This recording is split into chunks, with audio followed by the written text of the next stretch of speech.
Olá, amigos da JPTV e do portal JP News. Está no ar mais uma edição e transmitido ao vivo pela Rádio Progresso de Montenegro do programa Estúdio Aberto. Hoje ao meu lado meu amigo Ernesto Lauer. Bom dia, Lauer. Bom dia Adriano. Bom dia aos nossos radionautas. Mais uma vez, mais um programa. Estamos apostos. Estamos apostos. Para conversarmos sobre as coisas que são, serão e foram notícias em Montenegro. Isto. Lauer, um assunto que voltou a ser debatido na Câmara Municipal de Montenegro é a denúncia do vereador Renato Krantz em relação à condição da água que é fornecida para alunos das escolas municipais de Montenegro. Água na caixa das caixas? Água na caixa, exatamente. Segundo o vereador Renato Krantz, presidente da Câmara, os alunos estão tomando água de muito má qualidade e podem até ter problemas de saúde, né?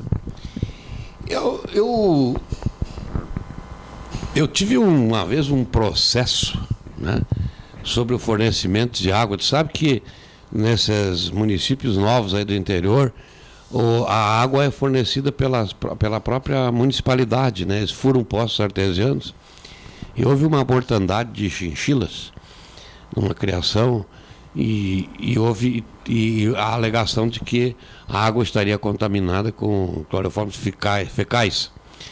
Eu tive que me valer, buscar subsídios técnicos, e esses subsídios técnicos são de uma avaliação, né, desse líquido. Uhum. Mas é uma dificuldade muito grande de tu fazer essa avaliação quando isso já aconteceu, a água já correu. A água que está correndo ontem não é a mesma que correu. Sim. Que hoje, né? Que correu ontem, né?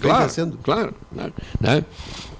Então é muito difícil fazer essa prova técnica. Agora, tu parte do princípio seguinte: a lei estabelece que as caixas d'água devem ser limpas pelo menos uma vez por ano. Mas há situações que elas devem ser limpas de 6 em 6 meses até. Só que cada vez, isso aí é um trabalho que a prefeitura deveria ter cuidado de já fazer uma licitação, e está preso na licitação, né? A limpeza das caixas, de fazer uma licitação já por um período mais longo, né? De fazer anualmente por 2, 3 anos, o contrato pode ser até de 5 anos, né? Porque isso é uma prestação continuada, ele pode ser até de 5 anos e prorrogado por mais 6 anos. Então eu acho que deveria se fazer nesse sentido. Não sei se estão cuidando para fazer desta forma. Agora, se fizer uma licitação esse ano, o ano que vem vão ter que fazer nova licitação. E o que nós temos visto, assim, ó, as licitações aqui em Montenegro estão meio lentas, elas estão com algum problema. Sempre há um senão. Reforma da biblioteca, né? O Cais do Porto, tudo trancou na licitação, né? Então eu tenho o meu receio com relação à licitação, né? E aí a sugestão é que se faça uma licitação por um tempo maior, né? Para que a limpeza possa ser prestada periodicamente por pelo menos 5 anos. Resolve o problema. Por esse período, pelo menos, né? Por esse período, né? Tá certo. Laura, programa municipal antidrogas será votado nessa quinta-feira na Câmara Municipal de Montenegro, depois de muita reclamação dos vereadores, que inclusive bloquearam uma pauta de votação durante 4, 5 sessões legislativas.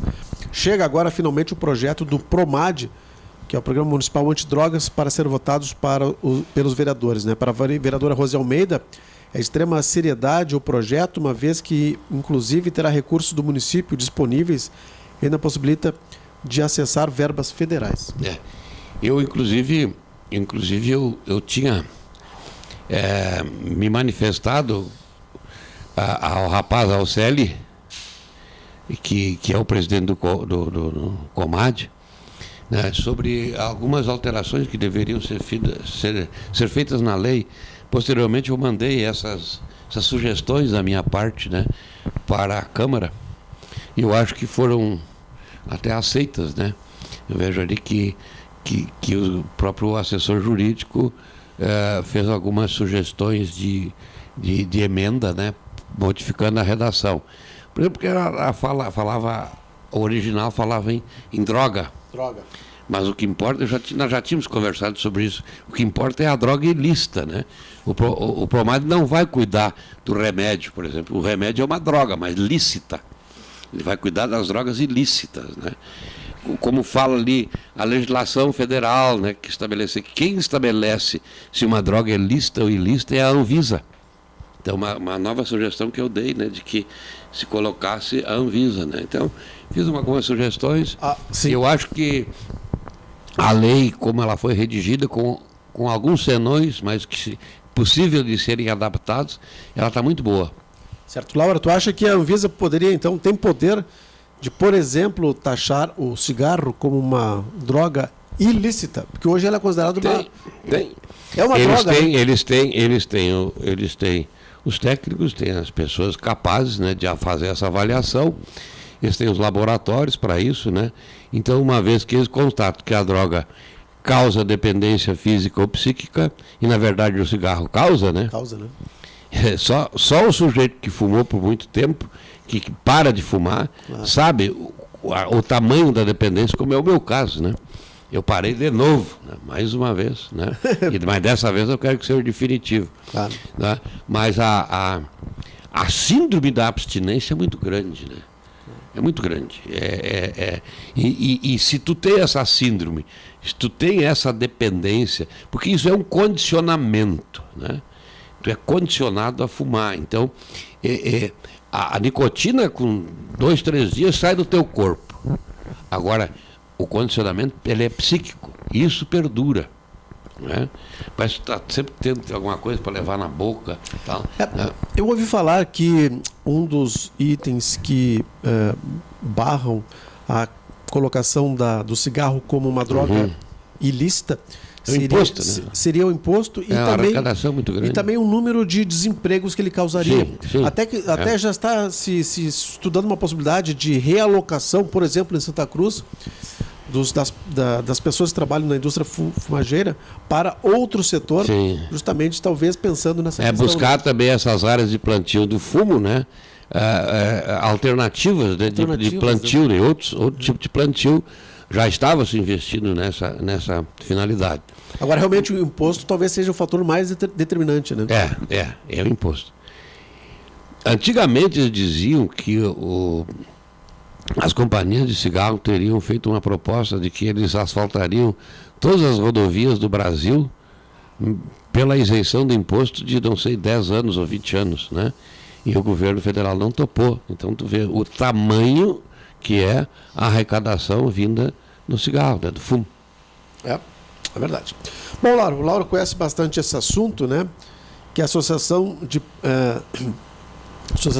dos Amigos dos Excepcionais, né? A APAI. Né? Agora, o prefeito Paulo Azeredo anunciou na semana passada que a prefeitura vai custear todos os funcionários da APAI. É uma grande novidade, porque até então a APAI vinha sempre remando por dificuldades financeiras, justamente por causa disso, né? Porque ela depende de doações, né?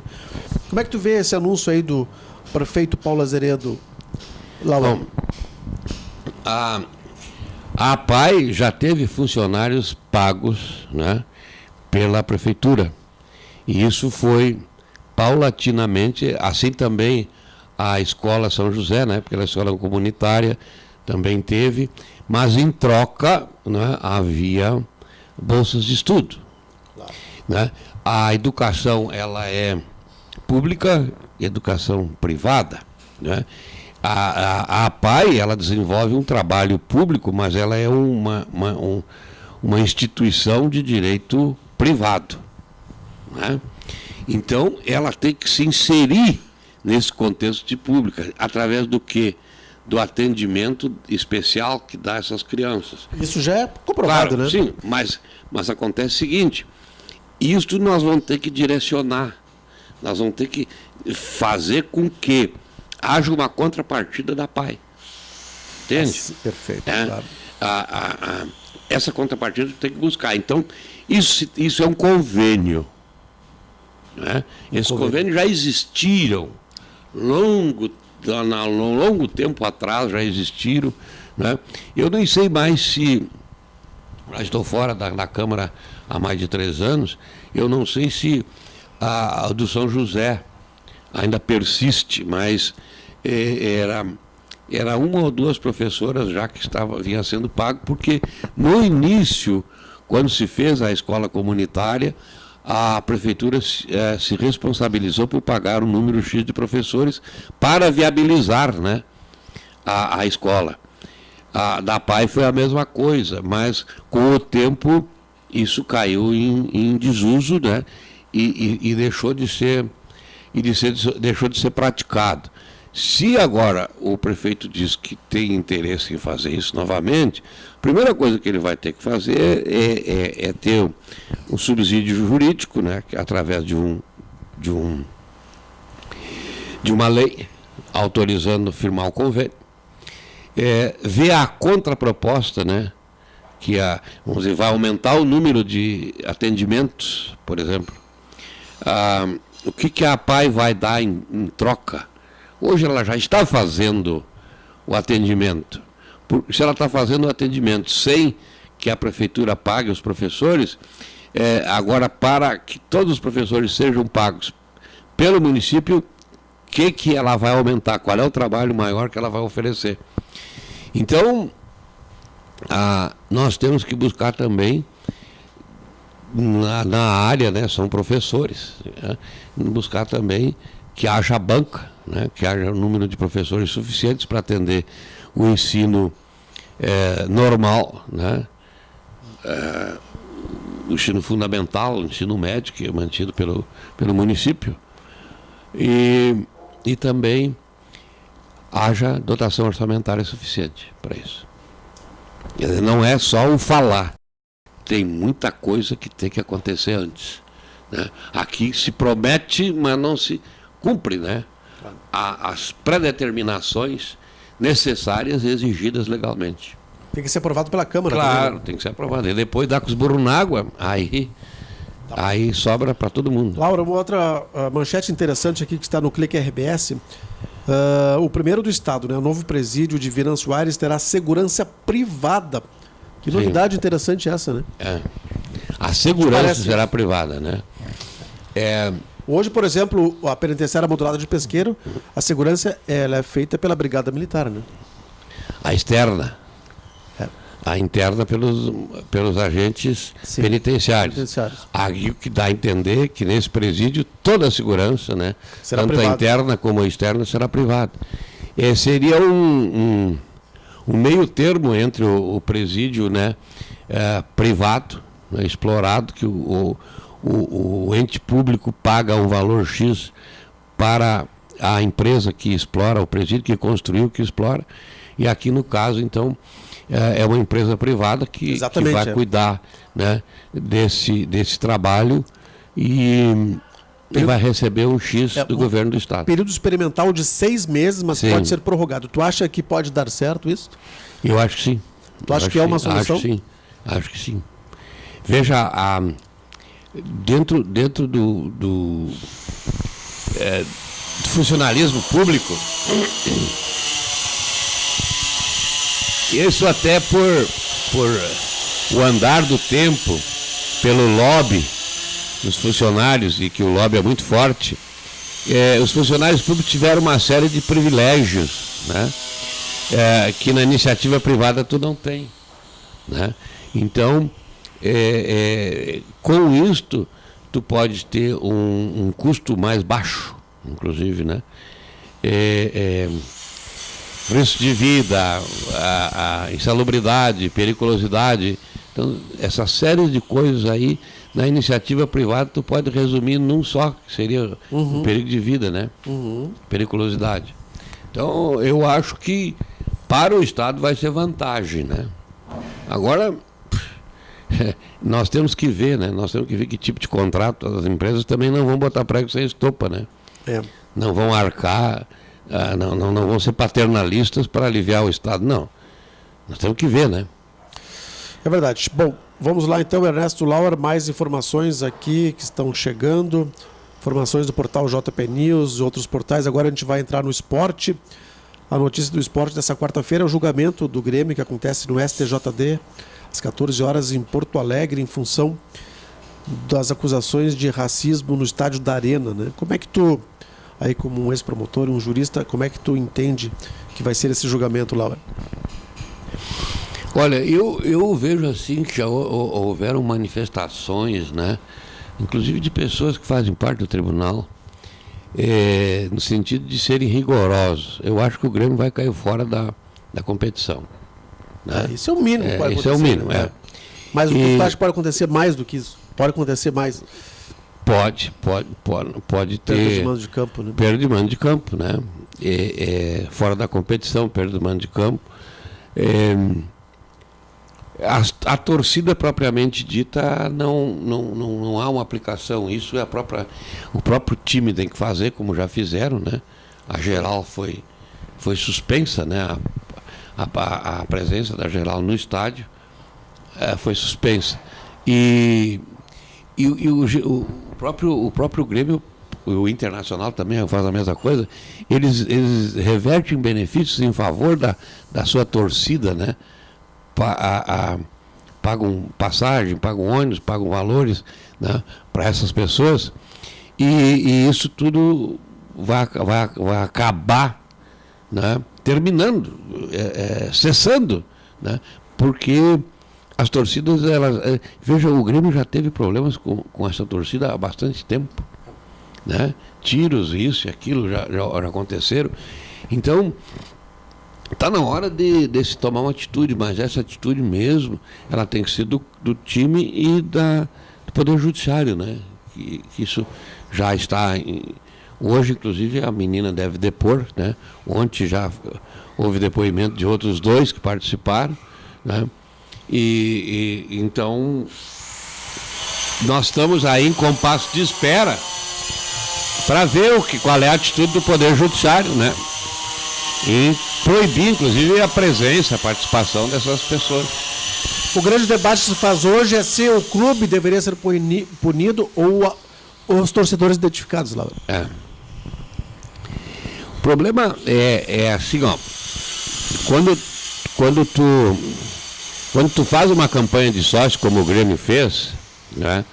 Eu, por exemplo, o meu neto pediu para se associar, como ele só estuda, não trabalha, se eu suportasse, né, o pagamento da mensalidade. Quer dizer, o vô pagou, entende? Havia um valor baixo, eu paguei até de uma hora para outra, assim, deu um pulo astronômico, foi para 80 ou 100 reais, aí eu disse que não pagaria mais. Ele deixou de ser sócio. Mas veja bem, não fizeram nenhuma triagem prévia, né? Só viram que se ele tinha condições de pagar, né? E aí eu forneci a minha conta para débito em conta. Certo, sondaram lá, viram que tinha fundo e eu aceitaram. Então não há uma triagem prévia. Num clube social, né? Tu faz um pedido de inscrição por escrito. Ser analisado, né? É analisado pela diretoria e tal, né? Então, é diferente, né? Mas se a entidade não foi cuidadosa em admiti-lo como sócio, né? Ela também responde por essa sua negligência, né? Claro. Tá certo. Laura, eu estou vendo aqui agora a capa do Globo, né, do portal do Globo, e a manchete diz assim: o racismo contra a aranha. Grêmio escala 4 advogados hoje no STJD para evitar a pena. Estamos vendo aqui a foto da menina que foi flagrada pela televisão, essa menina Patrícia, né, e uma foto do aranha. Sim. A exposição que ela está tendo é uma coisa impressionante. Muito. Coisa impressionante, né? A casa dela foi agredida, inclusive a pedras e tudo. Tu, como uma pessoa que conhece bastante a área jurídica, essa menina poderia entrar com uma ação contra perdas e danos, principalmente contra danos morais, porque a exposição dela é uma coisa impressionante, né? Sim, veja assim, que ela está dentro do estádio, ela está em um local público. Veja assim. No momento que tu vai num estádio, no momento que tu assume chamar o sujeito lá de macaco, okay, né? Tu estás te expondo, né? Expondo a tua imagem, certo? O que eles estão se valendo? Eles estão se valendo da imagem dela gritando, chamando o Aranha de macaco. Ok. E em cima disso estão traçando o perfil dela, estão elogiando, né? No bom sentido, elogiando, sim, entre aspas, né? O seu comportamento. Evidente que o que for injurioso, ela pode, né, caso a caso, analisar, avaliar, entrar com ação. Por exemplo, ela poderia entrar contra o portal do Globo por ter colocado a foto dela aqui. Não pode, porque ela estava se expondo, ela deu margem a isso, né? Ela sabia que ela estava sendo televisionada, ela estava sendo filmada, ela estava sendo fotografada. Se entrassem dentro da casa dela e tirasse uma foto, aí é diferente, né? É totalmente diferente, né? Então o estádio é considerado um local público, né? Portanto... Mas veja, o próprio Aranha já sentiu que ela foi penalizada muito alto. Veja, às vezes a pena ela não está na aplicação da lei, claro, ao caso concreto, né? Ela está ali, nisso aí. No dia a dia, né? No dia a dia, na manifestação do povo em relação ao comportamento dela, né? E ela foi altamente penalizada já. Altamente penalizada. E aliás, várias outras pessoas foram fotografadas, foram filmadas, estão depondo, né? E não tiveram esta exposição na mídia como essa menina teve, né? E o que acontece? Acontece que o próprio Aranha sentiu isso e disse que tinha pena dela por esta exposição, né? Claro. Pela pena que ela já estava tendo, mesmo sem ser julgada, né? Tá certo. Bom, Laura, agora a gente vai para a política nacional. O PT diz que Dilma tem que continuar no ataque à Marina. A adversária tem que ser chamada para o centro do ringue e avalia o partido, né? A Marina Silva está tendo já conversamos ontem, eu e o João Batista Teixeira aqui no Estúdio Aberto, né? Ela está tendo um desempenho que o Eduardo Campos nunca teria e muito em função da morte do Campos, né? Isso é verdade. Mas a Marina, ela já se tornou conhecida no povo brasileiro na eleição passada, né? Então tu tens realmente agora uma terceira via, né? Sim. Que antes com o Campo tu não tinha. Sim. Ele estava lá embaixo, né? E é uma coisa engraçada, né? O povo não quer perder a eleição. E quando tu vê que surge uma alternativa viável que pode desbancar a reeleição da Dilma, não é? O presidente Dilma, me parece que o povo é sensível a isso, né? É sensível a isso aí, e daí prova o agigantamento dela, né? Da opinião popular, né? Que se manifesta através das pesquisas, né? Bom, voltamos a assuntos aqui de Montenegro, dentro do programa Estúdio Aberto, que é levado ao ar pela JPTV, portal JP News, e transmitido ao vivo pela Rádio Progresso de Montenegro. Agora são 11 horas e 55 minutos. Na edição do Jornal Progresso da semana passada, nós trouxemos aí uma entrevista com a Ionise Schiller, esposa do ex-prefeito de Montenegro por 2 vezes, Adolfo Schiller Neto, e ela, na entrevista, ela disse que aquele caso que aconteceu com o esposo em Brasília, onde ele foi levado pelo Chiarelli, que deu aquele problema com o Chiarelli, acabou sobrando também para o Schiller, depois foi comprovado que não teve culpa nenhuma, né? Isso. Acabou desgastando ele e aquilo foi uma mágoa que ficou por dentro, ele acabou, segundo ela, né, aquilo acabou contribuindo para o falecimento do Schiller. Como é que tu analisou essa entrevista da Ionise, que pela primeira vez falou para um veículo de comunicação? Na verdade, eu estava viajando, eu peguei o jornal assim e até hoje eu não li de cabo a rabo, posso te dizer com tranquilidade isso aí, porque mas eu conheço a história do Dr. Schiller, né? E posso também sacramentar isso que a dona Ionise disse, né? E logo em seguida A grande mágoa que aconteceu foi o seguinte: foi feita uma antecipação de pagamento para a Nutrimental. Só que essa antecipação de pagamento, eles tiveram um ganho. Né? Antecipação para o Ministério da Educação, né? Isso, mas eles tiveram um ganho, a Nutrimental ofereceu outros produtos, né, pela antecipação. Só que esse dinheiro era um volume muito grande, porque toda a merenda escolar do Brasil foi fornecida por uma única empresa, a Nutrimental. E ficou alijada dessas aí, a empresas grandes como a Nestlé e outras, né? E elas se carregaram de buscar essas coisinhas aí, descobriram e publicaram. E a manchete foi muito grande. Foram manchetes e manchetes e manchetes, né? Em todos os jornais, em todo tipo de mídia, né? E posteriormente, quando o Dr. Schiller foi absolvido, e ele sempre dizia que ele era inocente, né? Foi ordem, foi superior, e saiu uma notinha desse tamanho, uma pequena nota da absolvição, e isso o magoou muito.